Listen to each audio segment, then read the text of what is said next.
Hello, I'm Kats, and welcome to today's video. So today we're going to be doing the long-awaited free-to-play champion showcase for Karnage, the ultimate reward from the Cursed City. Now, full disclosure here, this is definitely going to be more of an endgame style of showcase, just because it is really relatively difficult to get far in the Cursed City, specifically on hard mode, and more specifically in Soul Cross Hard. So even if you are doing a handful of stages, it's just going to take many months in order to get Karnage on your account. Therefore, you're most likely going to be more so of an endgame player if you're looking for how and a good ways to build your Karnage the Anarch. So with that in mind, let's go ahead and take a look at Karnage the Anarch, go through his kit, and then I'll talk about the build that I have on him. And more aptly, I'll discuss the builds that I've seen on other people that they're probably more willing to use, and that will make more sense when we get to that section later on. But starting off with the base form, first thing I should highlight is his base stats here. Pretty healthy amount of HP. I mean, he is a mythical champion after all,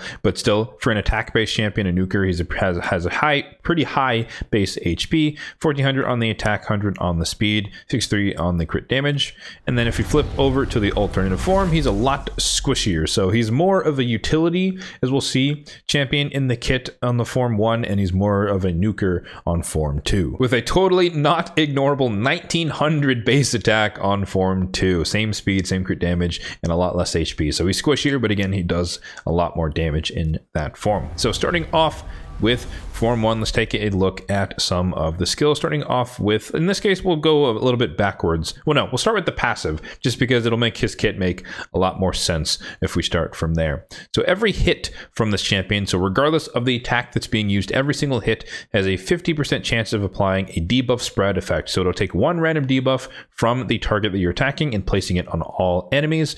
And then whenever this champion kills an enemy, there's a 100% chance of applying that same debuff spread. So if you kill a target that has a bunch of debuffs on them, could be his, could be others, doesn't really matter, they will spread them to everyone else on the enemy team, and this effect cannot be resisted. So it won't matter how much accuracy he has if he can kill the target, if he specifically kills the target. So now, keeping that in mind, let's go through the kit, starting off with the A3. This is kind of his bread and butter ability, but it is Trinity of Pain, attacks one enemy 3 times. The first hit will place block passive skills, the second hit will place block active skills, and then the third hit will steal 100% of the turn meter, which could give him an extra turn or kind of allow him to cut in or cut ahead depending on the turn meter of the target. And notably, all of his skills will scale on both attack and accuracy. So increased attack is a good way to increase his damage, as alongside increased accuracy, which is good, of course, because you want him to potentially land these debuffs. The most important thing to understand on the A3 here is that both of these debuffs cannot be removed once they are placed. And remember again that if he is able to spread them around with the passive 50-50 chance when he's just attacking 3 times, he can spread the debuffs around and place it on other people as well. So that, especially block passive skills that cannot be removed, is very strong against a lot of champions in the game with annoying passives. And more importantly, block active skills is strong against most champions as well in the game. You're blocking their active skills, particularly strong against mythicals as well. On the A2, attacks one enemy 2 times. Before attacking, he will swap HP with the enemy, then steal all buffs from them, which could be nice, and he will transfer all debuffs from himself to the target. So a HP swap as well as a debuff swap, if you will. And then we'll also place a seal debuff on the target for 2 turns. And this is a fairly unique debuff, but if we scroll down here, we can find seal, or at least a seal and master seal exist, at least in the debuff index here, but master seal we've not seen on any champion thus far. But seal right here, debuff, blocks the effects from gear sets and masteries. So for example, this could disable a stun set, a provoke set, or a frost set, and other stuff like that. So sets that have some sort of effect on the enemy when they're attacked or when they attack you and stuff like that. And of course, it can ignore a lot of the masteries, except for the ones that boost stats. So anything that just helps you get or helps you do more or gives you more stats, like a 10% crit or 5% crit rate, 10% crit damage, all that type of stuff, that's still going to work. But this could disable Helm Smasher, it could disable Cycle of Violence and all those other things. So it can be very useful. You're not really going to feel the effects of this in most cases, but it is nonetheless another debuff that you can place, which will come into play when we talk about his second form.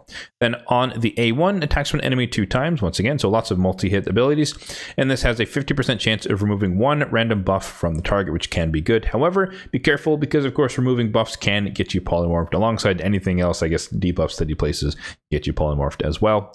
However, there's also a passive effect on the A1 here that whenever this champion is hit or an ally is hit, there is a 50% chance that he will counterattack with his A1. This is the part that people might gloss over a little bit, but this chance increases by 10% for each debuff on the enemy. So the enemy who's doing the attacking.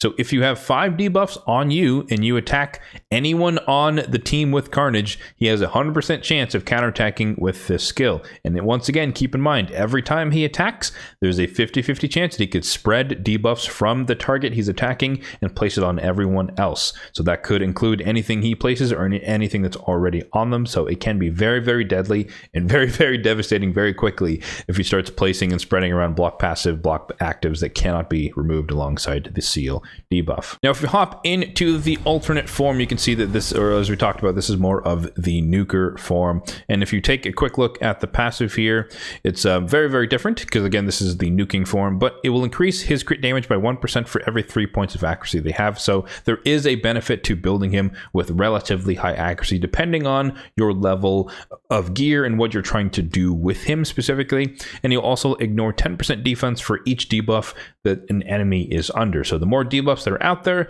the more defense ignore you have in his kit, at least on the alternative form, on which will stack with Helm Smasher as well as Savage and Lethal and Merciless and whatever else you want to add with it. In this form, let's go in reverse here, starting with the A1. Attacks one enemy 2 times. It will heal him by 20% of the damage inflicted, which again will be pretty decent considering this is the nuking form. And then he has the exact same passive as on the base form. Well, he will there's a chance to counterattack when depending on the amount of debuffs out there, but it's a base chance of 50%, which feels a lot higher than you think it does. And then on the A2 here, in AoE attack, this will ignore shield buffs, and then will ignore ally protection buffs if they're under 1 debuff, and it will ignore unkillable if they're under 2 or more debuffs. So this is a pretty strong hitting AoE damage or AoE attack, and it can start to ignore a bunch of buffs, the more debuffs that are out there, which again can synergize well with his base form where he's placing them himself, or you have someone else set him up, and thus he can do some stuff with the A, or do a lot of damage and ignore a lot of things with the A2.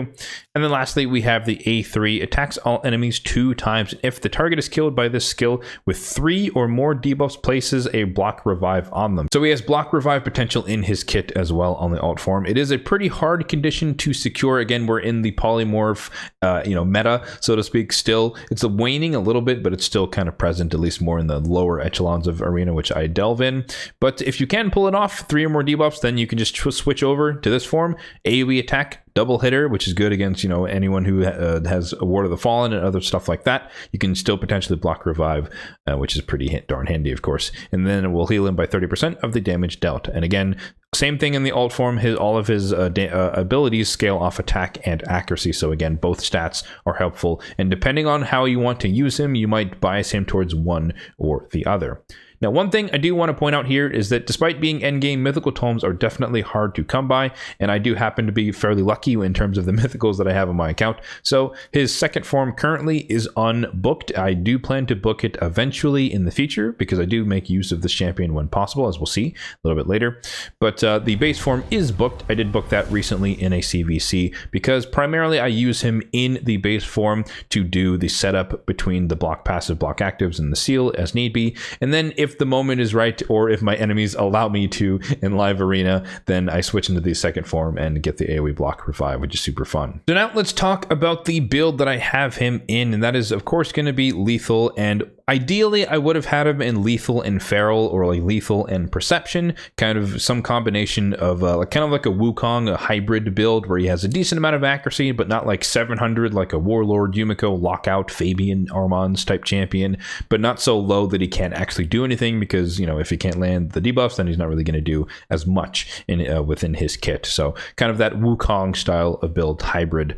But unfortunately, I just don't have the gear to put him in 2-piece feral, and my perception pieces are kind of The good ones are just being used by unfortunately more important champions. And so for now, he's just in a broken set, but one piece of Pharaoh does give him 40 accuracy, which is pretty useful. Now, in terms of the meta that other people use, obviously I don't use Stone Skin on my account, but of course, most people are going to build him in either lethal and Stone Skin or 6-piece Stone Skin, or I've even seen Stone Skin and Swift Parry, because as we noted here on the A2 in the base form, if you do get the Swift Parry proc, he's going to be at 1 HP, and then you can swap HP with whoever and put all your debuffs back onto them, and it's very, of course, easy to kill that target. And depending on what debuffs you have on you, you kill the target, you proc the passive, and you 100% chance to debuff spread anything you put on them on everyone else. So Swift Parry definitely can be used in this case, and I've definitely seen it used against me.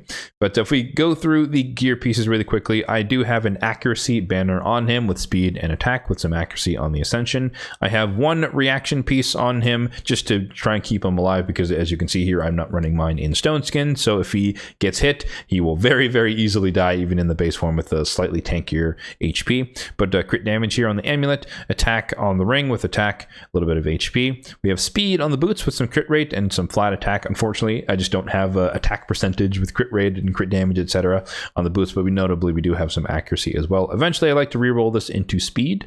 On the chest, I'm running an accuracy chest, and you might be surprised by that. But like I said, for me, he's more of a utility nuker, so to speak, on the Form 1. And once you place enough debuffs out there, especially with the passive on Form 2, you start to ignore a bunch of defense anyways. And so you don't really need that much attack to kind of seal the deal, as we'll kind of see. But once again, I do think this is probably more of an end game type of thing, where I do want him to have a decent amount of accuracy so we can actually land his debuffs. But you can definitely get away with an attack percentage, chest, speed and crit rate, etc., like you'd normally expect to build.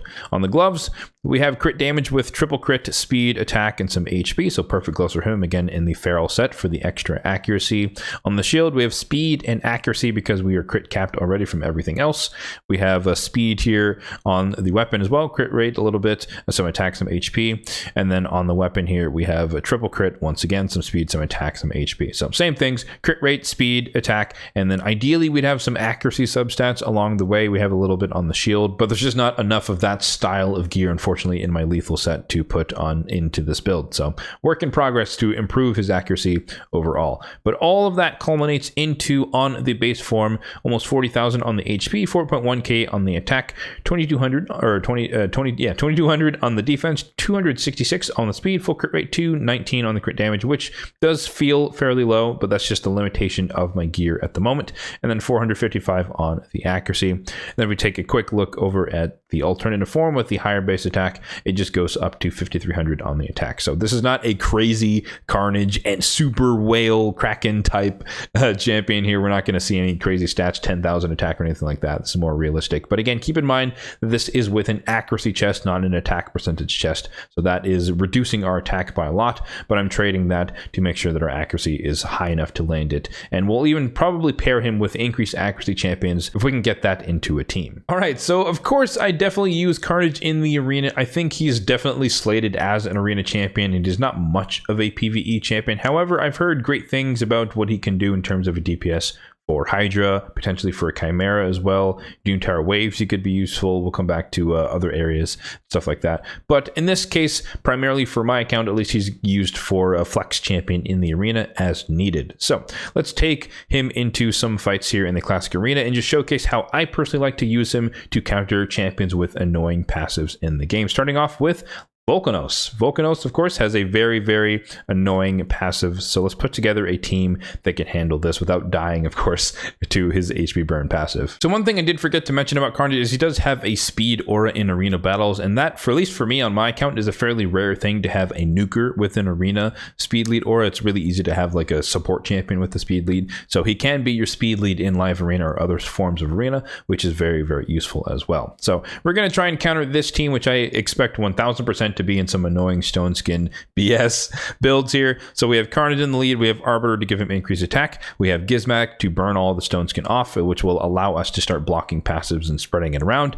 And then we have Vogoth in there because just he's in bolster, and so he's going to help tank the HP burns from Volcanos for at least the initial portion, because of course we're going to be buffing our team a little bit here. So let's go ahead and take on this comp here. So this is a great example of a good way to use him. We're going to ignore, we're not going to use Gizmak's A3. We're going to take a lot of damage from doing that, but we're going to burn off all that stone skin, and then we'll just target Volcanos here and start blocking the passive.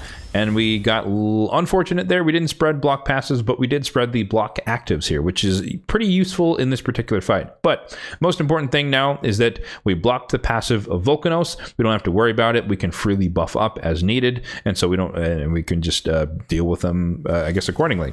And I guess, yeah, if we had blocked the passive like on Mithrala, we could get rid of her extra resistance accuracy conversion thing. We could get rid of Duchess's passive, so it could have been better. We didn't get lucky with RNG, but again, the most important thing is that we neutralized Volcanos, and now everyone has block active skills that they can't get rid of. And notably, I think there it's for 3 turns, so we do have Master Hexer on him as well. I guess I should go through the mastery. Totally forgot about that. My bad.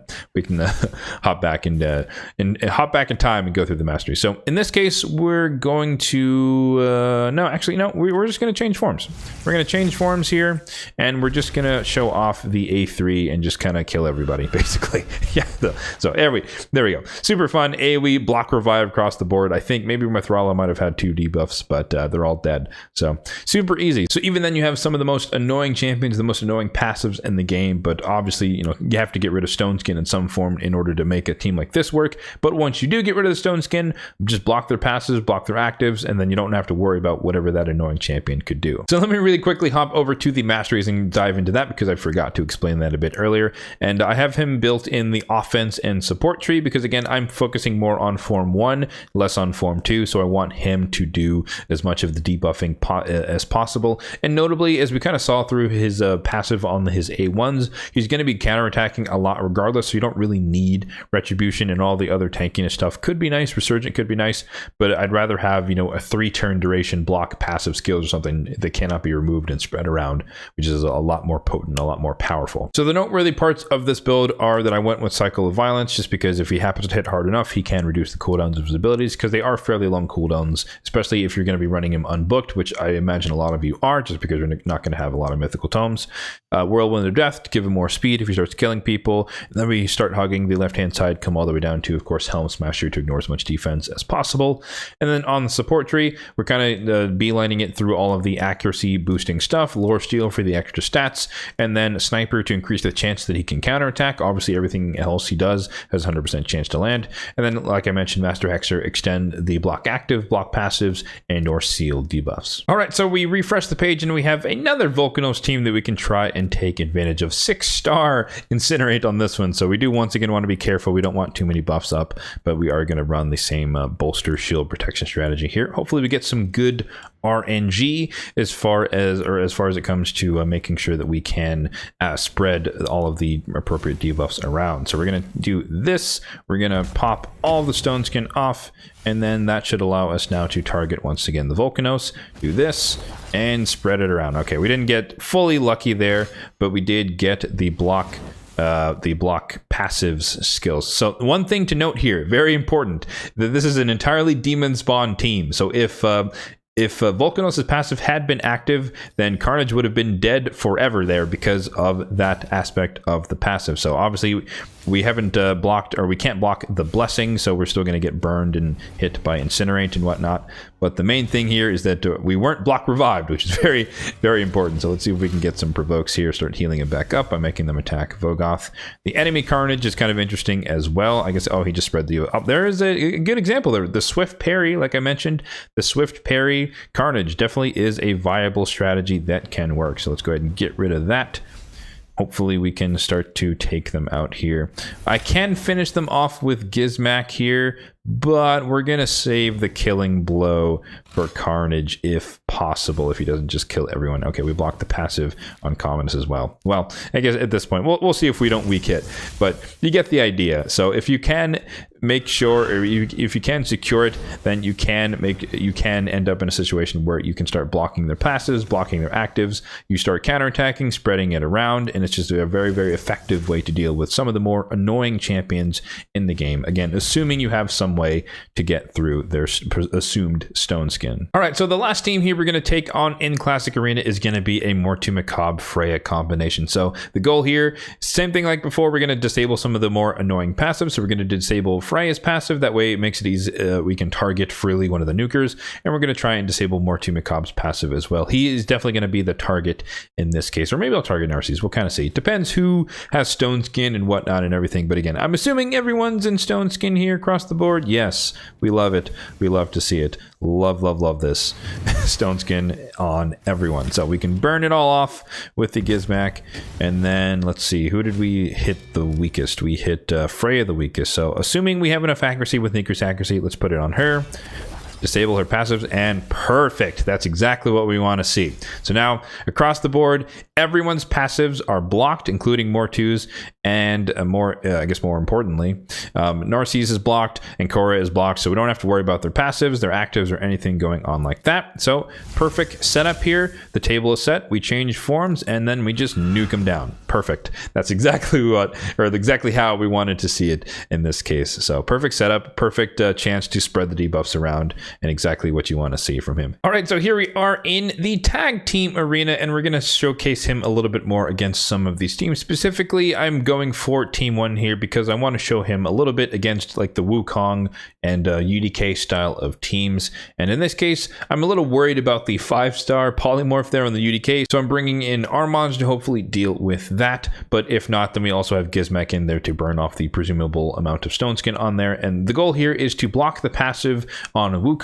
and then we kill him and take advantage of the fact that once we do that, then he can spread the debuffs to everyone else. Therefore, everyone's passives will be blocked and Wukong will be dead forever. So let's go ahead and see if we can pull off this strategy here against this team. Now, I hope that Armand has enough accuracy to sheep the UDK. That way I can just target Wukong directly. And as long as he dies within like the first 2 hits, then we will have the block passive skills placed on him as well. So let's see if we can sheep. We can get rid of the UDK. And again, that's just so we can actually target the Wukong here and make sure that he dies as a result of this. So there we go. Boom, block passives, he died. So he died with it on, and that allows us to spread it around. Therefore, everyone else's passives are blocked, so we don't have to worry about that. And it can't be removed, so we don't have to worry about it cleansing. So we can freely target her. They're not blocked actives. You'll note that it is because of course, Wukong died after the first hit, which is somewhat unfortunate, in my opinion, that is how that works. But nonetheless, it is how it is. But so at least for the time being, we don't have to worry about him coming back to life. However, of course, Duchess could revive him shortly here. So we'll take advantage of the fact that her passive is blocked and try and just do a little bit of AoE damage here in the alternative form. I do think that unfortunately Wukong will get revived just because we didn't get the block actives, but hopefully Armand can take control and start stealing their turn meter and prevent them. There, yeah, perfect. We can prevent that from happening. So we should be able to cycle back around and kill them eventually. And note the main thing here being that we don't have to deal with Duchess's passive. It is blocked with the debuff there, so we can kill them a lot easier. We don't have to worry about that. So there we go. Gizmac gets the finishing blow. Okay, so we have another team curated here with another Wukong, and this time we're going to try and ignore the Harima passive as well as Pythion, Mithrala, etc. So team 1 is going to be the focus. We've changed the team a little bit, and now we're bringing in Lady Kimmy for the extra boost of damage from the accuracy from increased accuracy. So we'll get to see that interaction as well. But more importantly, of course, it increases his accuracy. Therefore, he's more likely to be able to place said debuffs and starts once again spreading them around. So let's go ahead and take care of this team with these annoying passives. And unfortunately, again, Stone Skin is the meta, so I expect Stone Skin to be across the board here, and it is. Lady Kimmy, of course, has a chance to steal it, but we're not really depending on that. In this case, we're burning it off with the Gizmac. And then now with a little bit of bolster there, Wukong might actually survive 2 hits, which is exactly what we want. And so he might be able to spread the block passives and block actives together. There we go. Oh, I guess he died. He died once again before it happened, but that's fine. So once again, we still did disable the passives, even though they might still cleanse here. That's not the end of the world. But Harima's passive is now gone, so she's not ignoring all defense. And more importantly, when it comes to a Karnage specifically, now Harima cannot prevent him from critting on her, so he can hit her normally, even with the positive affinity matchup, and she can weak hit on him because he is, of course, a demon spawn. So Pythion's probably going to revive here. That's fine. We can do this. And in this case, what we can take advantage of now is that there's a lot of debuffs out there. That is another benefit of running the Lady Kimmy specifically in this team. She also helps place a lot of debuffs. We can change forms, and note that we have 3 debuffs on Wukong, so we can block the revival on him. We're disabling Harima's passive, therefore she cannot reduce the damage that we're going to do in terms of ignoring defense. And then I guess, yeah, everyone has 3 debuffs, so we should be able to just kill everyone. There we go. AoE block revive. So once again, showing the power of just pairing him with that's the power of pairing him with champions who have increased accuracy, but also pairing him with champions who have a lot of debuffs alongside his, spreading them around. Therefore, you can just come switch over into form 2 and just AoE block revive, which is again very, very handy. All right, so this is going to be the last tag team arena team to showcase him against. We're focusing once again on team 1 here, and once again it is another Wukong style team because of course he is one of the most annoying passives in the game. But in that case, I wanted to show you against him, the White King and White Queen Narcisse together. I couldn't find a Marichka and a Taurus style team, but he's also good into that combo. Again, once again, assuming you can find some way, sheeping and whatnot or whatever, to get rid of, or burning to get rid of stone skin. So I do expect that we're going to see some stone skin here once again. Yep, there's a couple of pieces. And since thus far it's been relatively ineffective to target the Wukong because he keeps dying before we can place the rest of the debuffs, we're actually going to go for Narcisse in this case because of course he should survive the attack. So there we go. Block passives is out on everyone. Let's go ahead and sleep the Wukong for the time being. Oh, apparently not. He gets slept. That's fine. Let's place some more debuffs out there.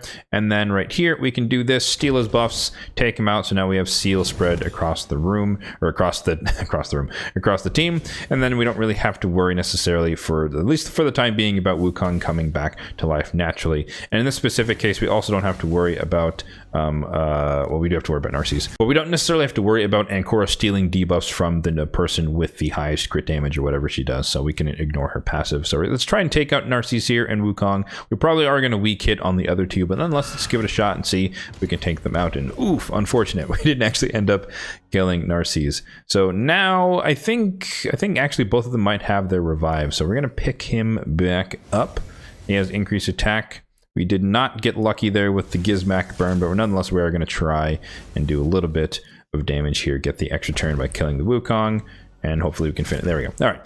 Gizmac kind of saved us there. But once again, just showcasing, well, unfortunately there we did get unlucky once again with bad RNG. We're just not able to get the block passives and block actives at the same time, apparently in 3v3 arena, which is unfortunate. But again, the idea there is that I wanted to show that, you know, if he attacks the same target and they actually survive, then he can spread block passive, block actives across the entire team, and thus he can really do a lot of damage to start taking them out. So let me hopefully win this fight here. Let's see if we can actually do this. The plan here was for him to not get sheeped, or Armand's to not get sheeped, so he could take care of one of the stone skin people here, but he did not, which is bad.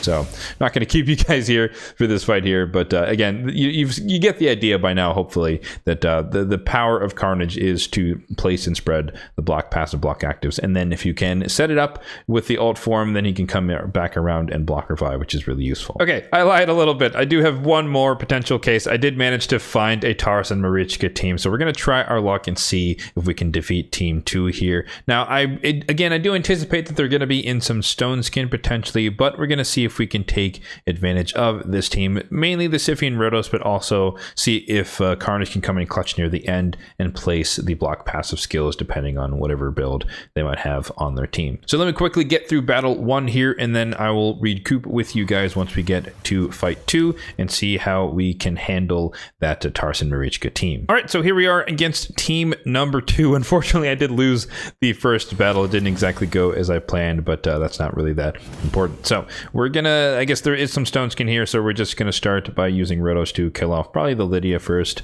and then we'll kill off the Kaja as well, and then we'll see what they do here in response. So obviously we can't, well, no, let's try and see if we can get lucky here. Let's try and steal that stone skin with the A2. Unlucky we didn't get it, 50-50 chance. Yay, stone skin. We love stone skin here on the channel, but that is definitely going to kill him, and that is fine, but we can take advantage of the fact that we do have a Rotos and a Siphi, and we're going against Tarsa Marichka, so we're going to get counterattacked. It's going to cleanse itself. We're going to do this. It's going to cleanse itself. We're going to get stunned again. This is okay. We get the revive. We come back over here. We kill her. Kill her again. We kill Kaja once again, and then from here we can pick him back up. That's fine. We can proc Lydia's passive. That's okay. We have another revive here. We do this, and now GG. So now we can lock Taurus out. So no matter what, he does not have the passive damage reduction thing going on right now. So Rotos can easily take him out. One shot, passive is gone, mission accomplished, and then we can finish off the Lydia. So in terms of other areas that you could potentially use him in, I do use him in my Faction Wars team. Let's see if I can show you guys that. Obviously, unfortunately, Demon Spawn's not open at the moment, but he is in my Demon Spawn team. Like I said, he is a pretty decent AoE nuker in Form 2, and he does have the disabling capabilities in Form 1, which is very, very useful. I want to give like an honorable mention to his prowess potentially in Doom Tower waves. So when it comes to like the hard waves, I run this team down here with Ramontu kind of doing a similar job where we're placing block passives or block actives depending on the if the champion, the enemy combatant, has a passive, and I'm combining him with Vlad, who also has block actives, so they kind of across the both of them we're disabling passives and actives. But of course, with some decent RNG, Karnage can do both potentially and spread it all around, and it cannot be removed, so it cannot be cleansed. You don't have to worry about a Sky Touch Shaman and the Mortu Macabre waves cleansing it off and kind of ruining your run. He can put it on there, it cannot be removed, and thus everyone's passive will be blocked for the entirety of the round, especially when you start killing them with Karnage specifically. Aside from that, I did personally use him, or do personally use him in the Cursed City. I don't know exactly which stage will feature him this go round, but there was some stage here, probably in Plagueholm or Dead Rise, I forget exactly which, but there was a stage where he's useful. There's been a handful of stages where he's been useful in Soulcross Heart as well, but like I said, he's just kind of, he can be used in Form 1 as a CC champion. You place block actives, block passives, spread it around, form a CC, which can definitely help you progress in the Cursed City. And of course, you have to progress in the Cursed City to obtain Karnage, but nonetheless, once you reach the point where you do have him, he can then come back around and help you progress even further, potentially,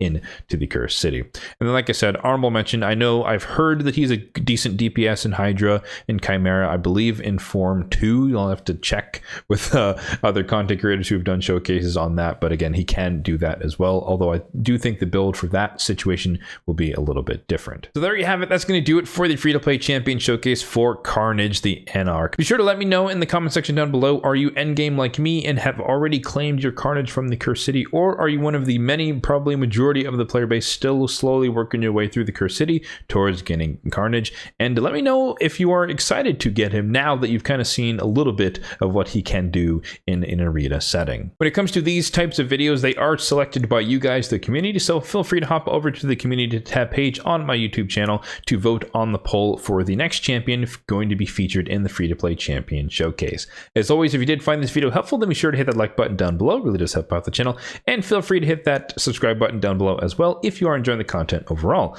on this channel. Thanks for watching, and have a good one.